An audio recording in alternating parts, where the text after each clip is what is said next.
Magandang hapon sa lahat mga idol. So guys, gi-retouch ko ito kanina. At nais ko sana i-ano ito, gaya nito guys.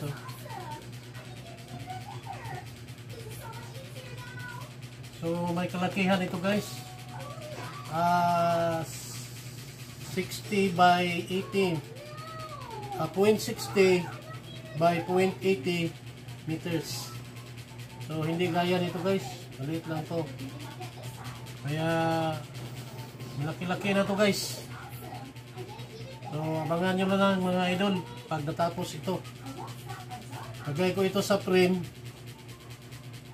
Kaya gagamit tayo ng mga ano guys, quality na mga kahoy. Salamat mga idol, hanggang dito na lang.